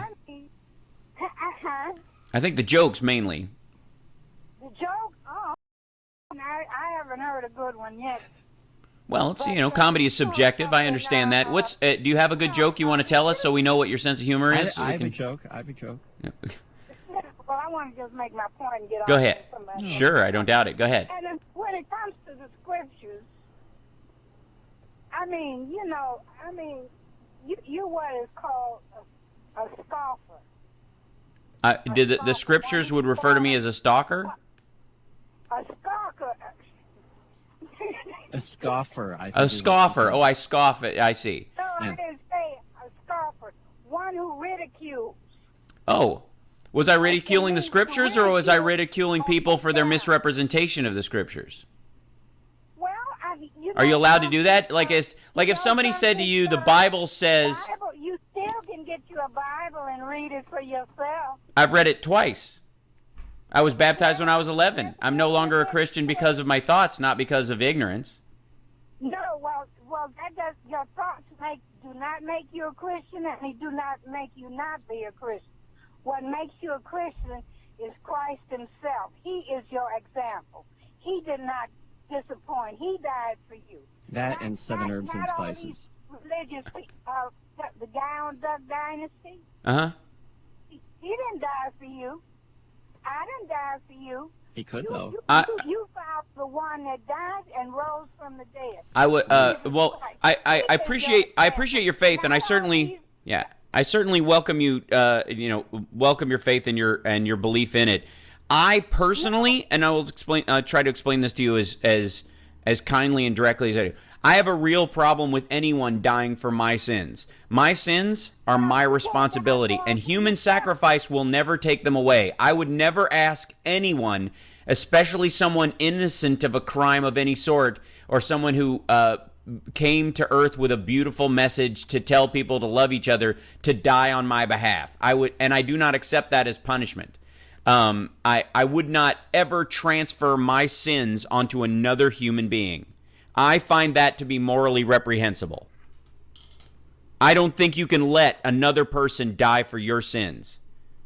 And it's not a favor I could accept from any human being, much less anybody who came here and healed the sick. Now, how about this? How about I die for my sins and get what's coming to me, and you stay here and keep healing the sick? That would be my compromise. Is she still with us? I put her on hold. Okay. Just to listen. I don't know. I was getting a little. I'm really glad that she called, though. I am too. Here's the thing. She thinks I'm scoffing at scriptures because I'm calling out people who use the scriptures for mechanical or monetary purposes. If that makes me a scoffer, then according to her book, Jesus was a scoffer because he made a big noise in a church at one point because there were moneylenders in it. The moneylenders in there were certainly under the impression that they were where they were supposed to be, right? So this sort of catch-all phrasing that accept Jesus Christ as your Lord and personal Savior and somehow you'll be saved, but that it doesn't actually have to inform your behavior, I find offensive. I find it very offensive. Okay, so real quick, let's. I am so glad we took that call. Yeah, just when I thought we didn't need a phone screener. Here comes Johnny Miller. Wait, it's your fault for giving me just a gist of what the call was about. I'm like, really? I want more of that. No, here's the thing. I don't have a mind taking that, that call or even discussing that. But it is a good. On the radio. I think it is a good point, and I think it is probably as a non-Christian. Because I was and I am no longer, so I think that non applies if you follow my logic from my stand-up bits. Yeah, you're right. I am not now, nor have I ever been comfortable with the idea of human sacrifice, and that's essentially. Try to come up with some circumstances where you might be okay with that. No, Let me work on it. No. Obviously, I understand certain people have it coming when they get killed. Like I think we're all at that point, at some point, we can see somebody going, I wouldn't do it myself, but I understand how that happened. But there's certainly no point where I would be going, okay, I did some really awful stuff, or even worse, my ancestors did some really awful stuff, and to clear the decks just so I get a shot at living happily ever after, kill that guy. And torture him first. That's never been okay with me. That whole part of it. And I think it just seems like a natural progression because initially in the early parts of the Bible, they just wanted the first of the harvest, and then they wanted the fat of the lamb, and then they wanted the best lamb, and then they wanted a person. Like it just at a certain point, and then arguably if you look at it, cleansing the world by fire in Armageddon would be, I want everybody dead. Like it's just a ratcheting up of payment for sin not being enough. That escalated quickly.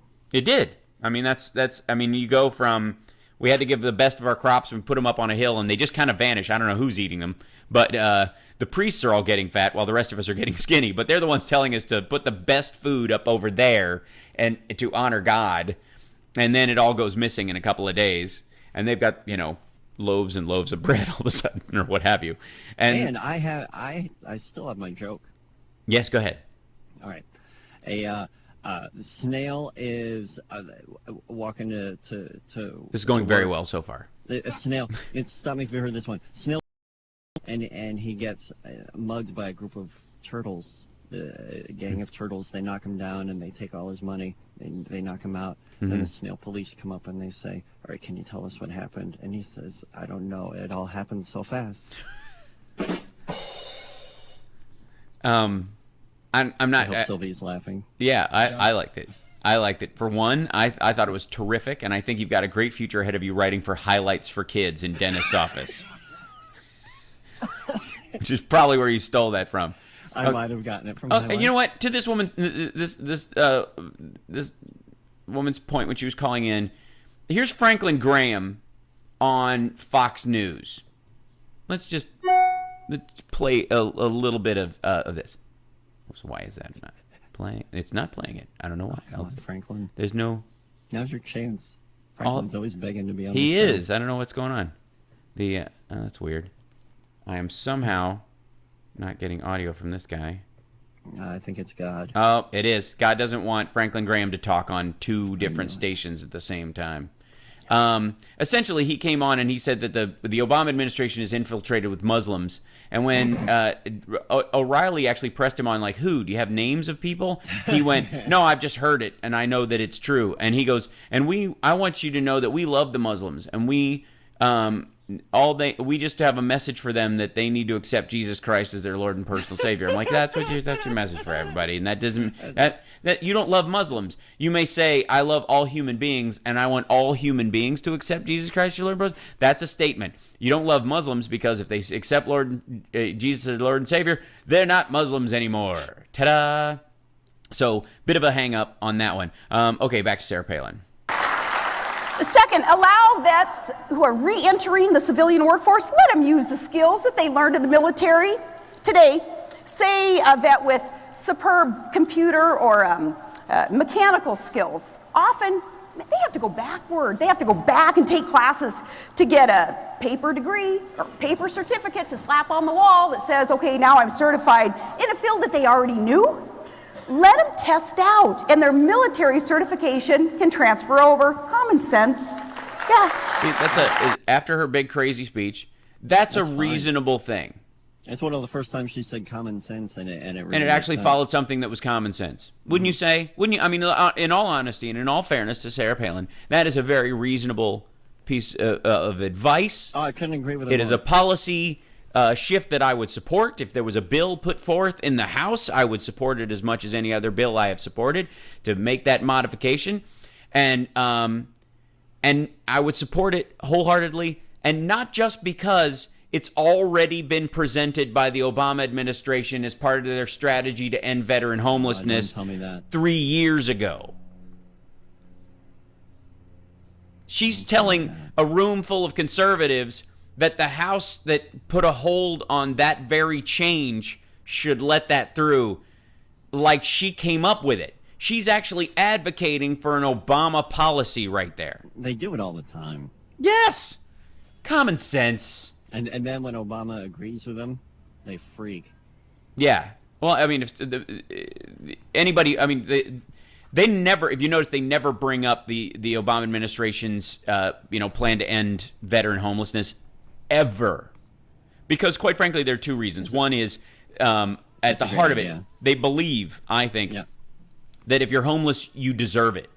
And that, when they say support the troops, they mean the vast majority. But you can't make an omelet without breaking some eggs. And if some of these people have brain damage to such a level, they're just doomed to roam the streets asking for money until they die quietly on a street someplace and a fireman scoops them up and puts them in the morgue.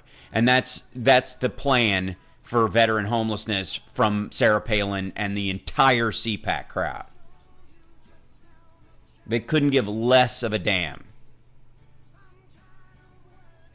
And this and the decay of the VA is pathetic and needs to be handled. But it happened at the same time the Bush administration was littering Iraq with cash, $9 billion going missing on a pallet, all of which could have paid to fix every element of what was wrong in the VA hospitals.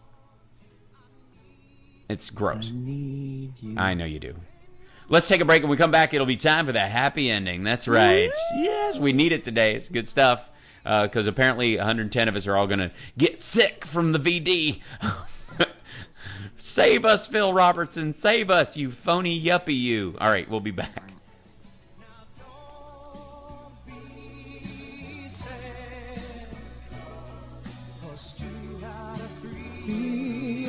That's right, because she actually had one idea that was good.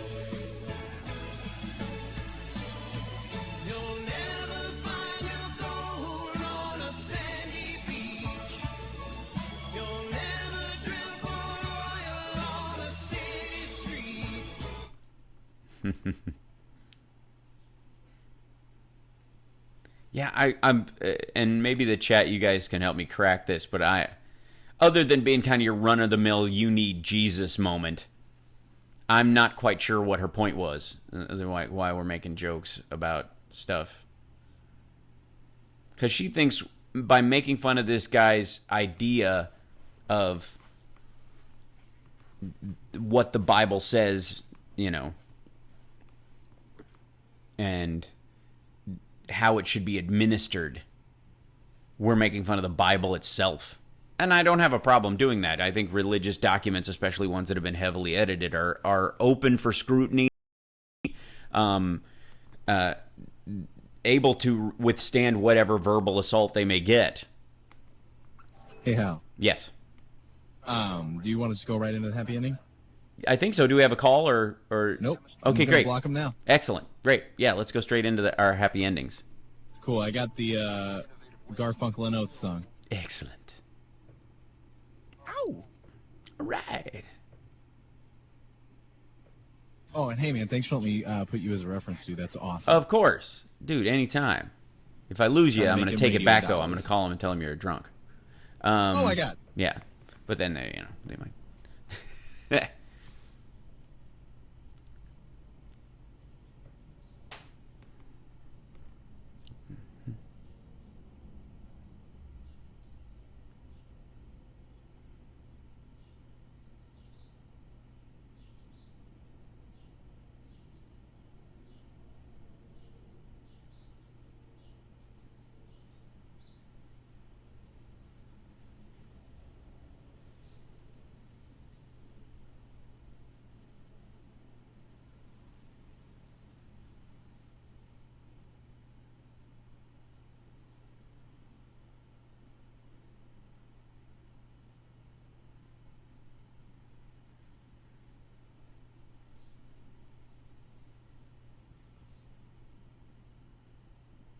That's not funny.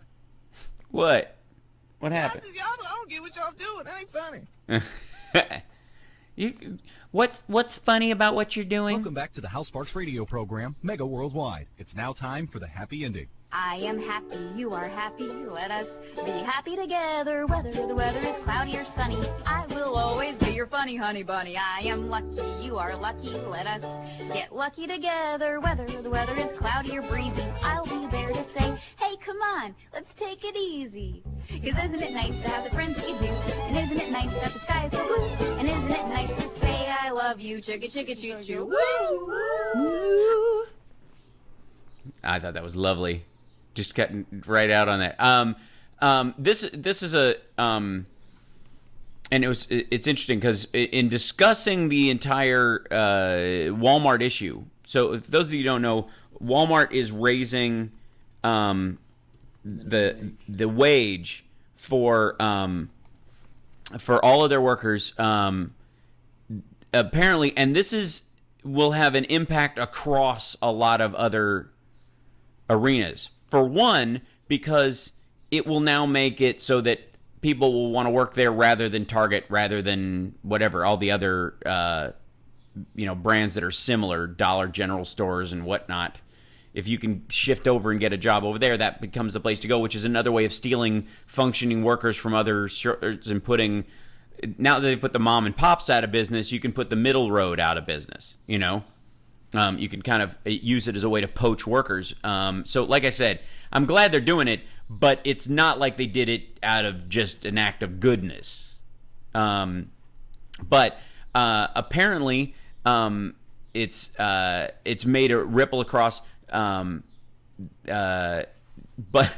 some of them, quite frankly, have said they're not going to do it for a lot of reasons as well. Like that. Like since Since Walmart's doing it, they've decided, no, we're not going to do that because we've got to stay competitive, and that's our ruling. You know, if the state does it, then we'll do it, and that's their way of like using ALEC and other organizations and interacting with their local representatives to keep the wage from rising. But the good part is they're going to raise it in a year and a half to I think $10 and up to $17 or to $19 for people who've got some level of seniority, which is wage. That's a couple of extra hours a week, and in those kind of jobs, it's you find yourself in the situation where like I just spent my hour pay on lunch today, like I worked off lunch and an hour of my day. So technically speaking,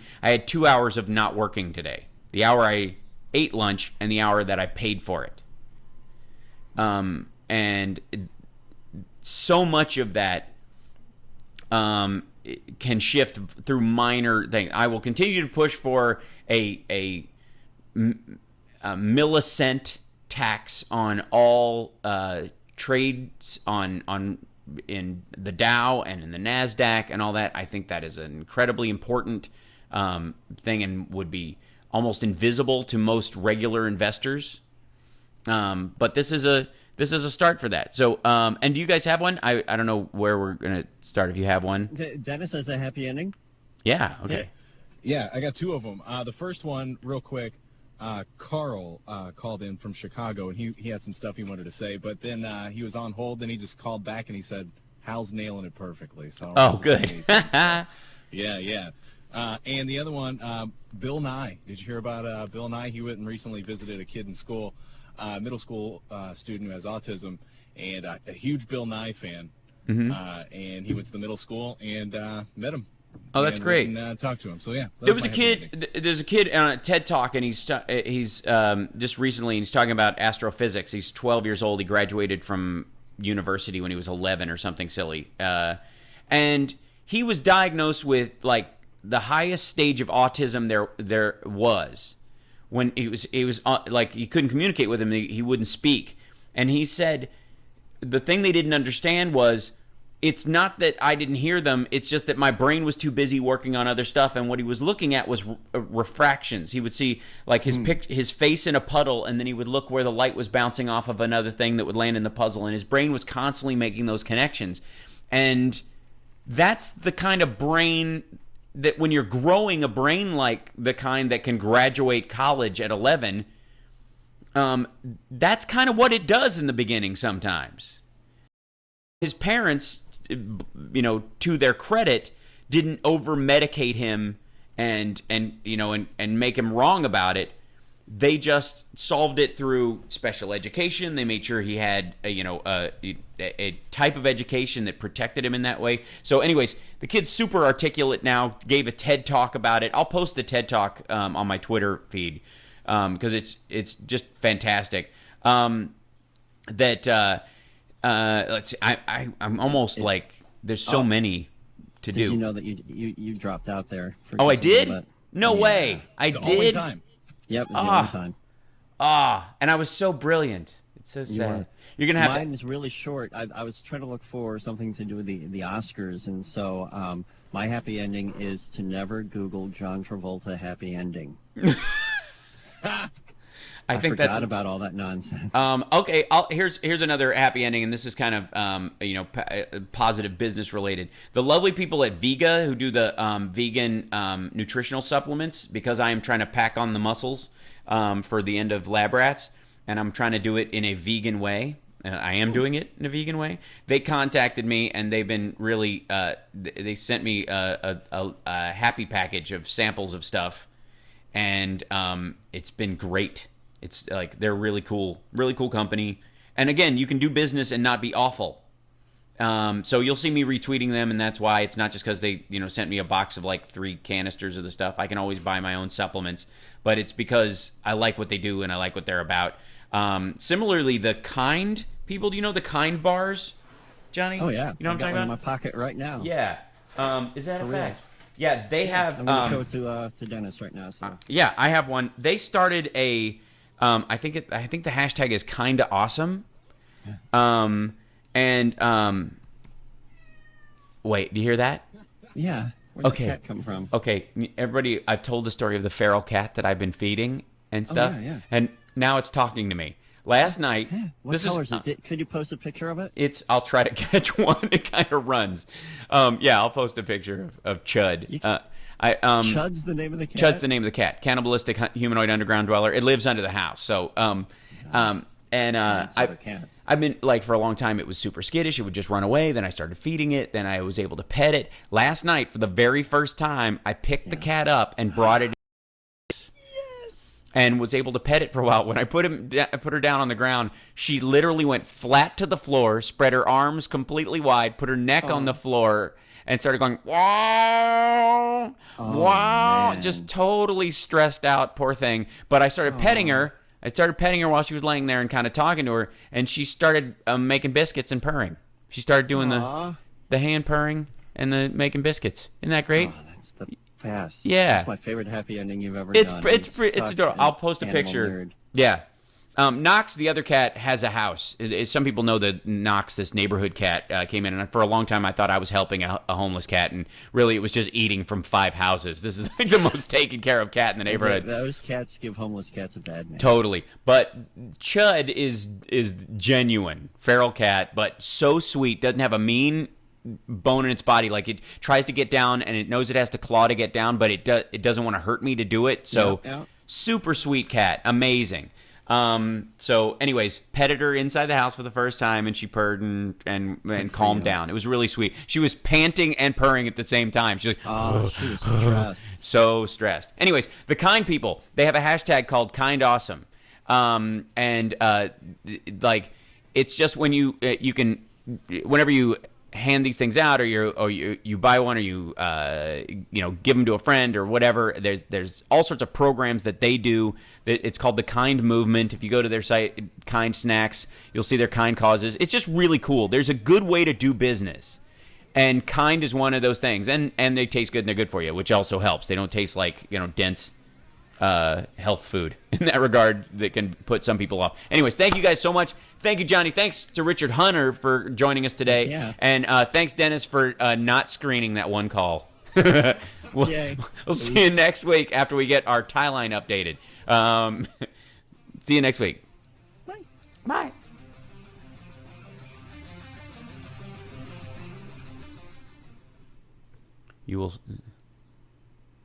I will starve to death if I try to eat no meat products? No, I won't. I'm hardly starving to death. I'm actually putting on my kitty impersonation is driving your cat crazy. That's funny. Yeah, might eat a Kind bar.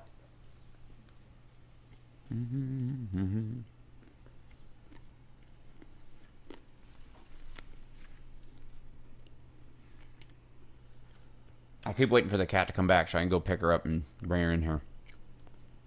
See if she'll... Let me see if I can find her. Hang out for a second, guys. I'm going to hang up, Chicago. Love you guys.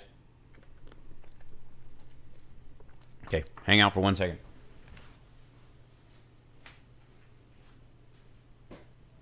Hi, where are you going? Don't run away now.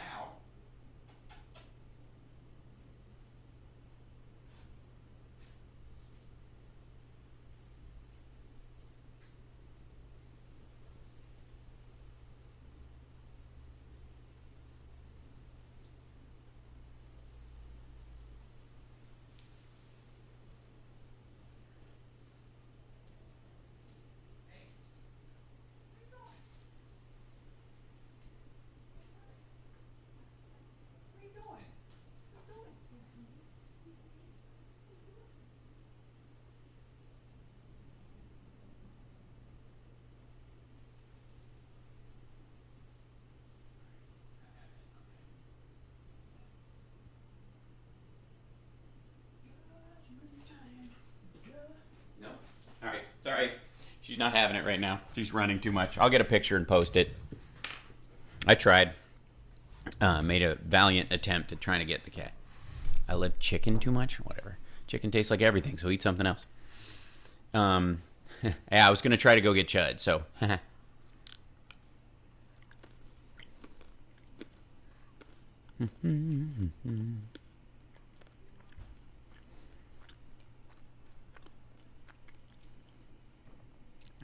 Yeah, my trainer, Brooks, who many of you know, is vegan, and he's, he can out bench me and out deadlift me, and he's bigger than I am. Friggin' brontosauruses were vegan. They got fairly large.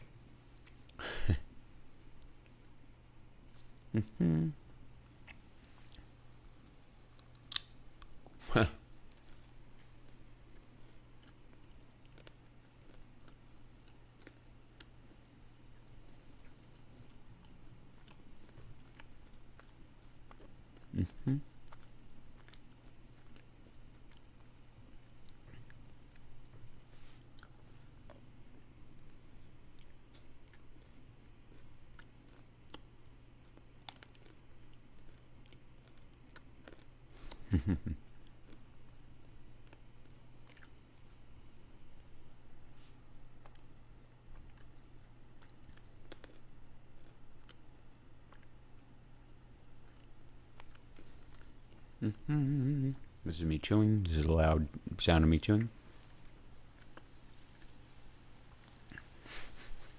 Wow, Alan, thanks. Tuna?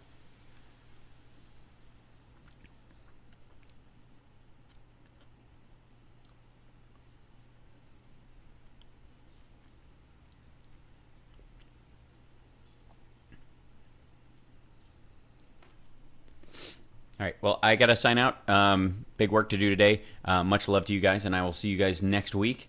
And feel free to tweet me. And, of course, I tweeted the Vega company and Kind. We'll do that, too. So that... Yeah, there he goes.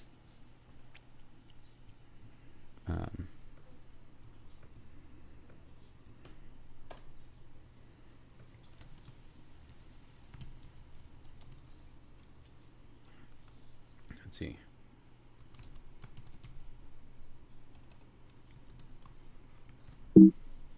Whoops.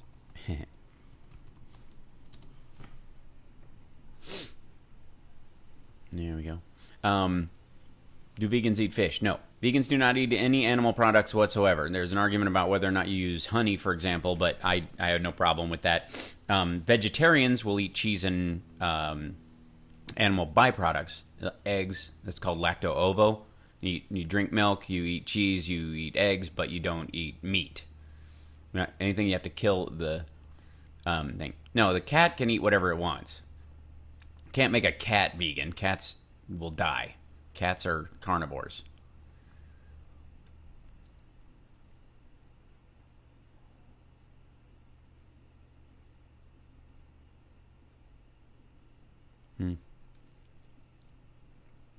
Chickens are okay because they're fish like rabbits. What?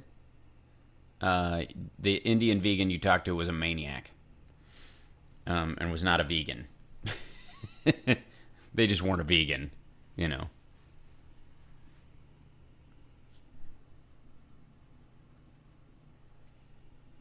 Yeah, no, not even close. Anyways, take care of yourselves, guys, and take care of somebody else, and we'll see you next week. You guys were awesome. Thanks for being a part of the chat. It really means a lot.